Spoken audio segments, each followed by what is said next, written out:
नमस्कार दोस्तों। आज हम बात करेंगे सांता क्लॉस की कहानी के बारे में।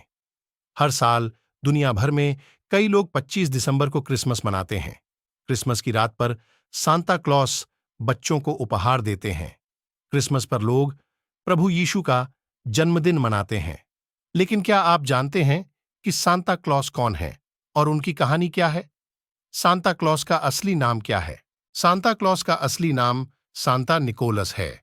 उनका जन्म तुर्की के मायरा के पास पटारा में हुआ था, लेकिन इस समय कहा जाता है कि सांता का गांव बर्फ से ढके फिनलैंड के रोवानिएमी में स्थित है। इस गांव में सांता का ऑफिस भी है। लोग यहां आज भी अपनी चिट्ठियां भेजते हैं और फिर इन चिट्ठियों को ऑफिस में टीम एकत्र करती है और बाद में कर्मचारी सांता क्लॉस की वेशभूषा में इन चिट्ठियों का जवाब देते हैं। इतिहासकारों के मुताबिक संत निकोलस यानी सांता क्लॉस के माता पिता की मृत्यु उस समय हो गई थी जब वह बहुत छोटे थे और उनका पालन पोषण उनके चाचा ने किया था। हालांकि सांता बहुत छोटी उम्र में ही पादरी बन गए थे।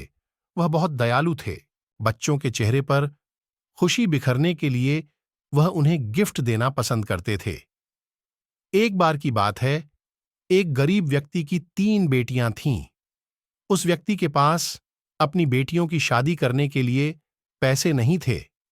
वह अपनी बेटियों से मजदूरी कराने के लिए मजबूर था।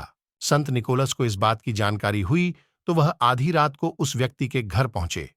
उन्होंने दरवाजे से न जाकर घर की चिमनी के पास पहुंचे।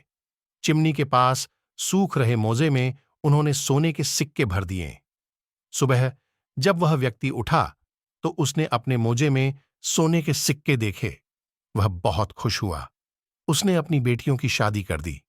इस घटना के बाद से लोगों में यह मान्यता बन गई कि सांता क्लॉस क्रिसमस की रात में बच्चों को उपहार देने के लिए आते हैं।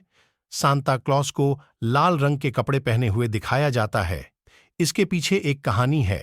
1930 में कोका कोला कंपनी ने अपने एक विज्ञापन में एक आदमी को लाल रंग के कपड़े पहने हुए सांता क्लॉस के रूप में दिखाया था।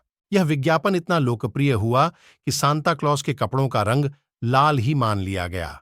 सांता क्लॉस के आधुनिक रूप की शुरुआत 19वीं शताब्दी में हुई। क्लेमेंट मार्क मूर ने 1823 में ए विजिट फ्रॉम सेंट निकोलस नामक एक कविता लिखी। इस कविता में सांता क्लॉस को एक मोटा लंबा आदमी के रूप में चित्रित किया गया है जो लाल कोट और लाल टोपी पहनता है। सांता क्लॉस की कहानी और परंपराएं लोगों को खुशी और उत्साह देती हैं। यह हमें यह भी सिखाती हैं कि छोटे छोटे कार्यों से भी हम दूसरों के जीवन में सकारात्मक परिवर्तन ला सकते हैं। अभी के सिर्फ इतना ही आगे जैसे ही कुछ और जानकारी मिलती है हम आपके साथ जरूर शेयर करेंगे। तब तक के लिए मैरी क्रिसमस।